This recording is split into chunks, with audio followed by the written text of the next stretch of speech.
ในประวัติศาสตร์มีมนุษย์กลุ่มหนึ่งเลือกที่จะตั้งถิ่นฐานและอย่างรากลึกอยู่บนขอบเหวและหน้าผาสูงชันชุมชนเหล่านี้มีทั้งความทรหดมีการปรับตัวและมีความเฉลียวฉลาดทางวิศวกรรมที่เกิดจากสัญชาตญาณการเอาชีวิตรอดการหลบภัยสงครามหรือการแสวงหาความสงบทางจิตวิญญาณ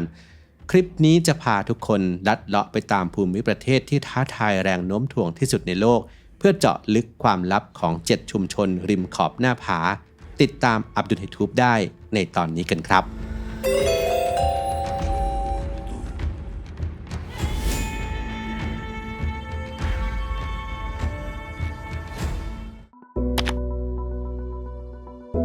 ณตอนใต้สุดของเกาะชิก้าประเทศฝรั่งเศสมีคาบสมุทรหินปูนสีขาวขนาดมหึมาที่ยื่นตระหง่านออกไปในทะเลเมดิเตอร์เรเนียนที่นี่คือที่ตั้งของโบนิฟาซิโอเมืองป้อมปราการโบราณที่ทำหน้าที่ควบคุมเส้นทางเดินเรือยุทธศาสตร์เหนือช่องแคบที่แยกฝรั่งเศสออกจากเกาะซาร์ดิเนียช่องแคบโบนิฟาซิโอเป็นพื้นที่ที่มีกระแสน้ำเชี่ยวกรากและลมพายุพัดแรงที่สุดแห่งหนึ่งในทะเลเมดิเตอร์เรเนียนผังเมืองแห่งนี้ถูกแบ่งออกเป็น2ระดับได้แก่ย่านท่าเรือตอนล่างและย่านเมืองบนที่ตั้งอยู่บนยอดหน้าผาสูงชันกว่า75เมตรเหนือระดับน้ำทะเลอาคารบ้านเรือนในโบนิฟาซิโอถูกสร้างขึ้นชิดริมขอบหน้าผาจนดูราวกับกำลังจะพังทลายลงสู่เกลียวคลื่นเบื้องล่างอาคารเหล่านี้ถูกคำนวณทางวิศวกรรมและเกาะยึดกับชั้นหินปูนอย่างมั่นคงโดยแปรสภาพหน้าผาสูงชันให้กลายเป็นกำแพงเมืองธรรมชาติที่ยากต่อการรุกรานด้วยหนึ่งในความลับของกำแพงหน้าผาแห่งนี้คือบันไดของกษัตริย์แห่งอารากอนทางเดินแคบชันที่ทำมุมดิ่งถึง45องศาประกอบด้วยขั้นบันได189ขั้นเจาะทะลวงลงไปในเนื้อหินปูนจนถึงระดับผิวน้ำตำนานเล่าว่าบันไดนี้ถูกขุดขึ้นภายในคืนเดียวโดยกองทหารของพระเจ้าอัลฟอนโซที่5แห่งอารากอนเพื่อลอบเข้าตีเมืองในปี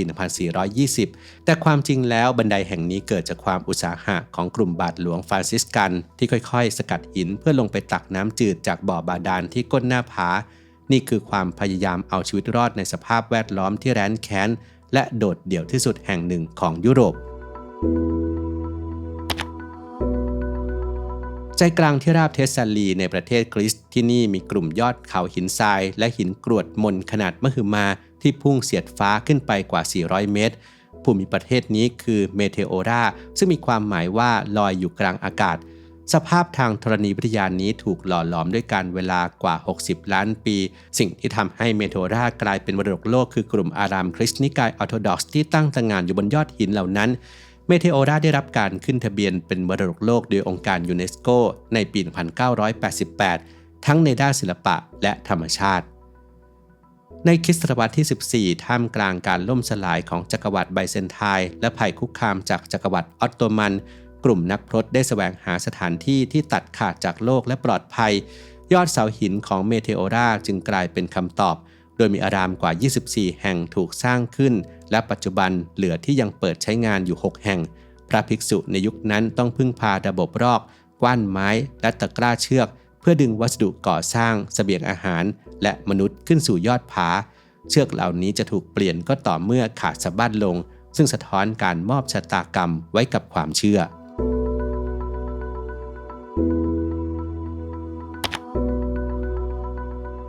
บนแนวชายฝั่งลิกูเรียของอิตาลีคือที่ตั้งของมานาโรล่าหมู่บ้านในพื้นที่ชิงเควเตเรโดยหมู่บ้านแห่งนี้มีอาคารสีพาสเทลสดใสสร้างลดหลั่นซ้อนทับกันขึ้นไปตามความลาดชันของหน้าผาสีสันเหล่านี้มีไว้เพื่อการเอาชีวิตรอดโดยในอดีตชาวประมงท้องถิ่นทาสีบ้านให้โดดเด่นเพื่อมองเห็นพิกัดบ้านของตนฝ่าเกลียวคลื่นและหมอกหนาจากกลางท้องทะเลพื้นที่บริเวณนี้ได้รับการประกาศให้เป็นอุทยานแห่งชาติชิงเควเตเรในปี 1999 เพื่ออนุรักษ์ภูมิทัศน์และวิถีชีวิตดั้งเดิมชัยภูมิที่ไร้ที่ราบทำให้ชาวมานาโรล่าต้องสร้างกำแพงหินแห้งขึ้นตามหน้าผาเพื่อใช้เป็นพื้นที่เพาะปลูกทำนาขั้นบันไดกำแพงหินในชิงเควเตเรมีความยาวรวมกว่า 7,000 กิโลเมตรที่นี่คือต้นกำเนิดของไวน์ชักเคตราไวน์สีทองอัมพันธ์ที่ผลิตจากองุ่นพื้นเมืองริมหน้าผาโดยองุ่นต้องถูกนำมาตากแดดให้แห้งนานกว่า70วันปัจจุบันพื้นที่ทำกินดั้งเดิมกว่า90%ถูกทิ้งร้างเนื่องจากคนรุ่นใหม่ละทิ้งงานเกษตรกรรมที่ต้องใช้แรงงานคนและเผชิญความเสี่ยงริมผา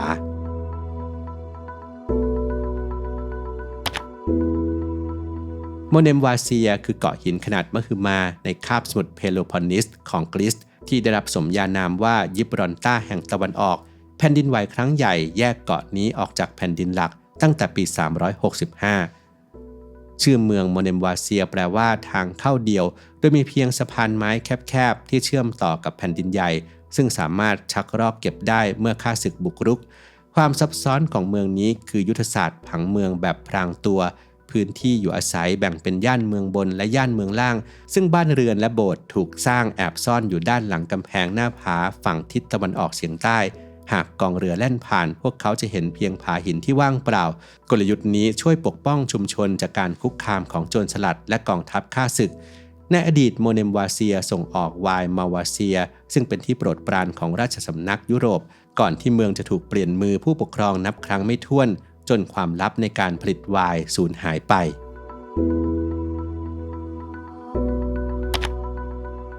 รอนดาในแคว้นอันดาลูเซียทางตอนใต้ของสเปนคือเมืองที่ถูกธรรมชาติผ่าออกเป็น2ซีกด้วยหุบเขาลึกเอลตาโฮโดยแม่น้ำกัวดาเลวินได้กัดเซาะชั้นหินปูนจนเกิดเป็นหน้าผาแนวดิ่งลึกถึง120เมตรโดยมีบ้านเรือนไปตั้งเกาะเกี่ยวขอบเหวอย่างมินเมจุดเชื่อมเมืองทั้งสองฝั่งคือปูเอนเตนูเอโบสะพานหินทรงโค้ง3ชั้นความสูง98เมตรที่ใช้เวลาสร้าง34ปีและก่อนหน้าที่จะมีการสร้างสะพานปูเอนเตนูเอโบแห่งนี้เคยมีสะพานที่สร้างขึ้นในปี 1735 แต่พังทลายลงมาหลังจากสร้างเสร็จเพียง6ปีส่งผลให้มีผู้เสียชีวิตกว่า50คนเหนือยอดโค้งประตูกลางสะพานมีห้องลับขนาด60ตารางเมตรซ่อนอยู่ในช่วงสงครามกลางเมืองสเปนห้องนี้ถูกใช้เป็นเรือนจำคุมขังและสถานที่ทรมานนักโทษการเมืองโดยเฉลยจำนวนมากถูกจับโยนลงมาจากหน้าต่างห้องขังแห่งนี้ร่วงหล่นสู่ก้นหุบเขาความขัดแย้งและการนองเลือดณสะพานแห่งนี้ได้สร้างแรงบันดาลใจให้กับเออร์เนสต์ เฮมิงเวย์ได้นำไปถ่ายทอดในนวนิยายสงคราม For Whom the Bell Tolls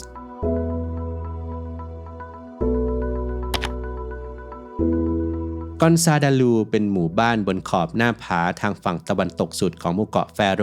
ในมหาสมุทรแอตแลนติกเหนือโดยทิวทัศน์ที่เป็นสัญลักษณ์ของที่นี่คือน้ำตกมูลาฟอสซู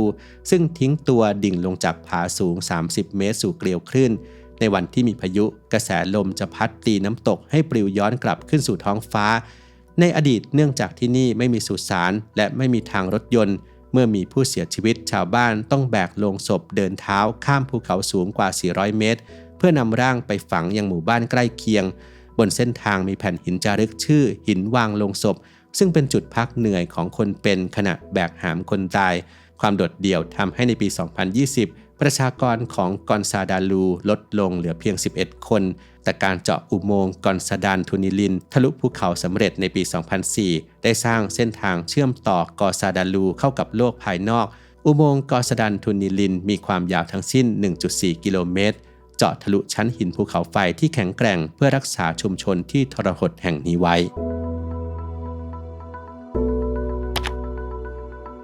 ซานโตเรนีมีภาพจำคือบ้านเรือนสีขาวตัดกับหลังคาโดมสีน้ำเงินที่ไล่ระดับลงมาตามหน้าผาเหนือผืนน้ำทะเลอีเจียน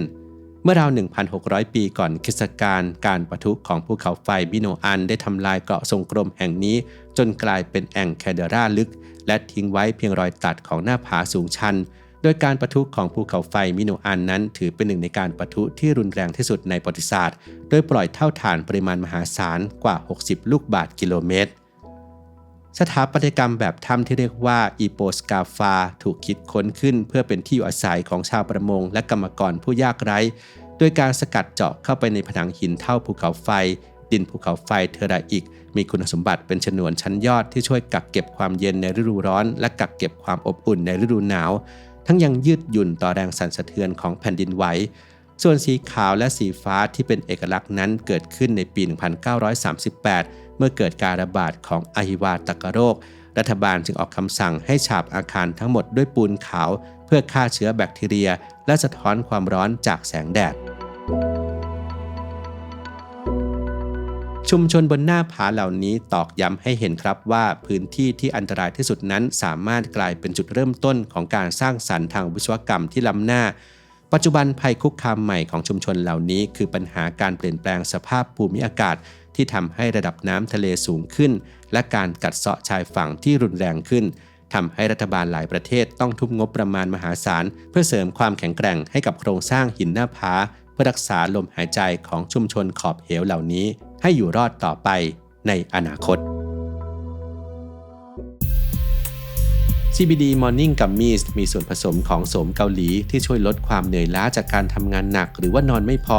พร้อมทั้งเสริมระบบภูมิคุ้มกันโดยรวมด้วยครับเป็นการทำงานร่วมกันแบบ Dual Effect คือกระตุ้นร่างกายให้ตื่นตัวพร้อมกับช่วยผ่อนคลายจิตใจด้วยคุณสมบัติของ CBD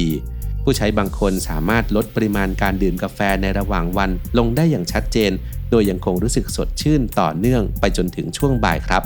คิดว่า CBD นั้นมีประโยชน์ในด้านอื่นๆอีกอย่างไรลองคอมเมนต์มาคุยกันได้ครับ